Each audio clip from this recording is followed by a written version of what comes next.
Is it possible that you've already forgotten that you already knew what you think it is you need to learn right now?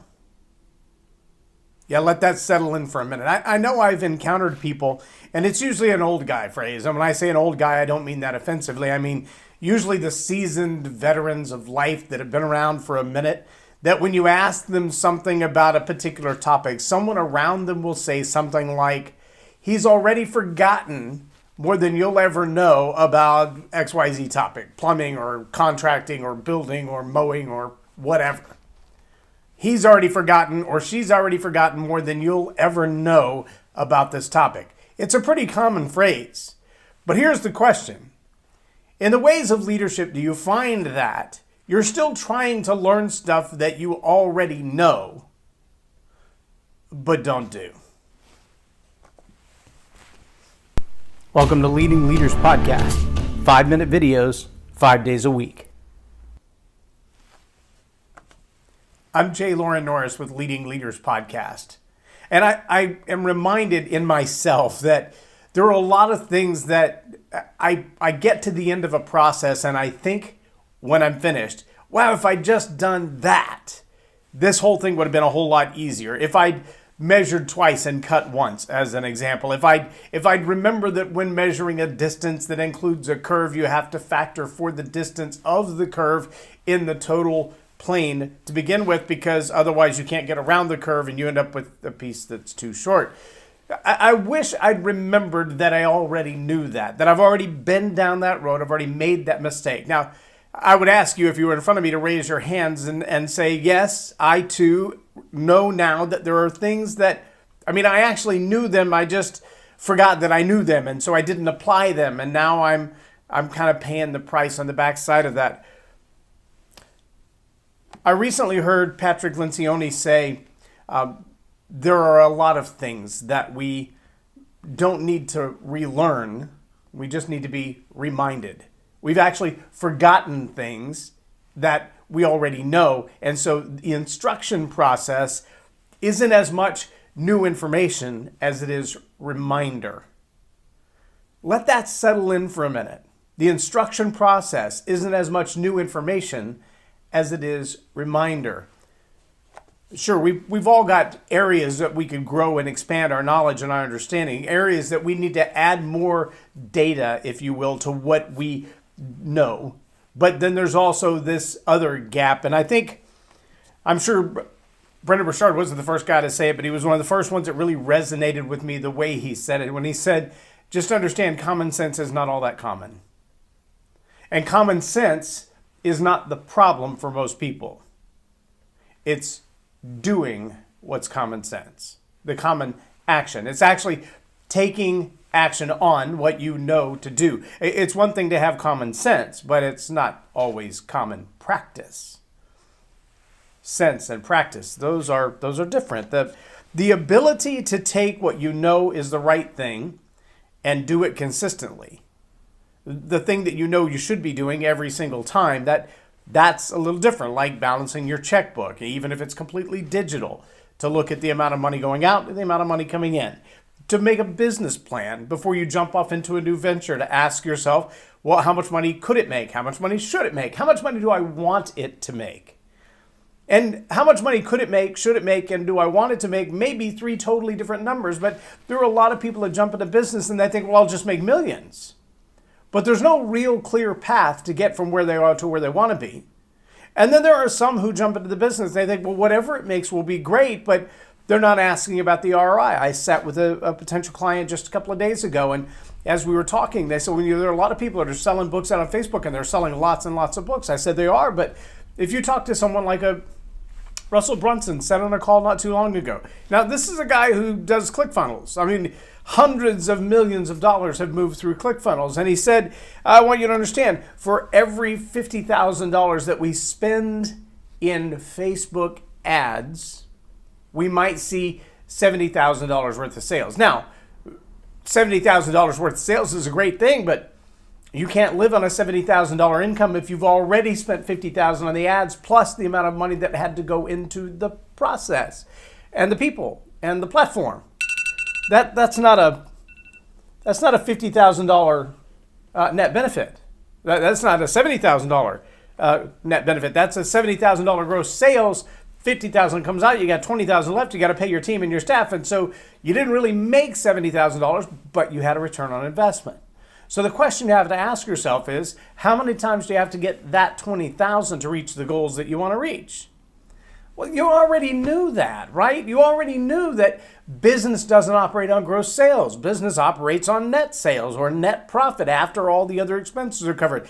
After you take the $20,000 in net income off of that project, and you pay the taxes, and you pay the salaries, and you pay the rent for the building, and you pay for the computers, and all the graphic design and everything that went into that project, you might have, I don't know, $5,000 left.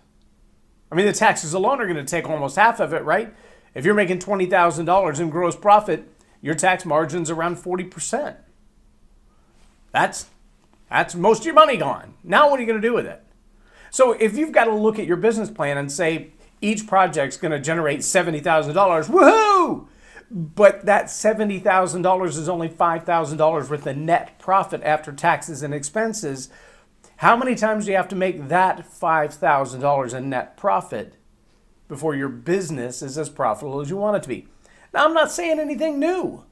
I'm not saying anything you haven't heard before. You've been in business 5 minutes. If you graduated from high school with a basic math for daily living understanding, you know what I'm talking about. You've heard all this before. But it's really easy in the leadership world to overlook that stuff. I'm going to write a book. Great, you're going to write a book. What's it going to cost you? Oh, I can do all of it myself. Really? Is it worth having a book out there with a horrible cover? Because I can show you some that I've done that were atrocious. Before I landed on this cover up here, Live a More Excellent Life was laughable. Now, the content in the book is probably nothing new that you've never heard before. It's just framed in the way of my experiences in my life, and it's made an impact in other people's lives. But I haven't spent $50,000 on a Facebook ad campaign to put it out there and try to sell it through a Clickfunnel process and drive 1 million people to a web page, because I created that book and then I wrote that one, and then I've got 4 more that I'm working on that are all in the process somewhere. And that's very time consuming. And at some point you realize it's great to have a book to give away. It's great to have a book to say, I have thoughts and ideas. But there are very few people who don't already have a giant platform and a great relationship with a publishing company that are actually making a living writing books. In fact, it's not a common thing to make a living just writing books unless you're RR Token. That's just the way it works. Now, you might have the next bestseller in you. You might have the next worldwide phenomenon in you. You might be the next, I don't know, Lord of the Rings or Harry Potter series. That's great. If you are, don't keep it inside you, get it out there. But either way, if writing books is yours, you need to understand where the profit margin is. And you need to understand if there's a profit margin, where it is, and if the profit margin has nothing to do with the book, but the book is a great calling card. See, again, these are not things you don't know, but they're things you need to be reminded of. And that, my friend, is what a coach is for. That's exactly what a coach is for. When you understand that you've probably heard all this stuff before, you just haven't put it all together in the same pieces of a puzzle. You haven't really gotten the clarity of the picture. I'm sure you've heard about storytelling before. You've probably been telling stories since you were in kindergarten. Some of them completely made up. That's why our teachers used to say, don't tell me any stories now, tell me the truth. Stories have often been misplaced as lies. But just because you've told stories doesn't mean you're a fantastic storyteller. Just because you've told stories and told them well and won awards with your stories doesn't mean that you know how to couch those stories in the form of business. Again, that's what you need a coach for. Just because you've actually managed a team before doesn't mean you understand the difference between leadership and management. They're not the same. That's what a coach is for. And so I say all these things to say, yeah, you've probably already learned anything that I would say to you if I was your coach. You've probably already had that instruction at some point in your life. The question is, do you need to be reminded more than you need to be instructed? And do you need to be reminded that you already know the answer you're looking for? See, the word educo, education, it really means to draw from within. It means to take knowledge or understanding that you already have and bring it back to the surface. In fact, A lot of people will say that it's more important what we unlearn than it is what we learn. I love the way Christian Simpson says it when he talks about Carl Jung. He says, the ancient quote is, and he's not ancient, but he's old. The ancient quote is, really it's the unconscious that changes all the things in our life.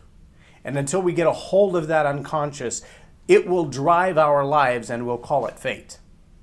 We'll find ourselves the victims of habits that we have internally, things that we've learned that we should have unlearned and we didn't. And we're doing the things that we've learned because we should have unlearned them and we didn't. And the outcome of those things is not what we desired. And we, rather than saying, I do that out of habit because I need to unlearn that habit, we'll say, well, that's just fate. That's just the way life is. I'm helping an author right now who's working on a book, and in the book he says, there are a lot of things that we, for lack of a better term, blame on the devil. And he said, well, while there may be circumstances in life that are outside influences in the decisions that we make and the things that happen, there's also that time that you're the problem. There's a time in your life when the decisions you've made and the course that you followed and the actions that you've taken, the behavioral patterns that are yours alone, but they are the problem. The devil made me do it kind of runs aground at some point when you have to realize part of that behavior was simply your choice. What is it that you already know, that you've already learned, that you don't need to learn again? It's not about new instruction. It's about someone that will help you walk through that process and go, you already know this, now let's figure out the best way to apply it. You already know this, what do you need to unlearn about it? That's what a coach is for. So I hope in the world of leadership, in the world of even just entrepreneurialism and small business, that you've got a coach in your life that's speaking into your life and asking you questions like, so what is the actual final net profit on that? Is it dollars and cents, or is it about influence? Is it about leading to a bigger project? Is it nothing more than an entree to a relationship that you currently don't have access to because you have something of value to give them that will allow you to deepen a relationship that eventually will turn into cash flow? And is that worth your time and effort to put it together? See, those are the kind of questions that a good coach will ask you. If I can help you with that, go to jlorennorris.com, click on the About page. You'll find everything you need to know about my coaching services. If you don't want me as a coach, there are hundreds, thousands, there's 30,000 John Maxwell coaches around the world. But don't try to do it on your own. There are a lot of things you've already learned. You don't need to learn again. You don't need new instruction. What you need is an application of the instruction that you've already had. You need help finding what you've already learned and putting it into practice. Common sense and common practice are not the same. I'm J Loren Norris with Leading Leaders Podcast for Tell It Like It Is TV. Have a blessed day.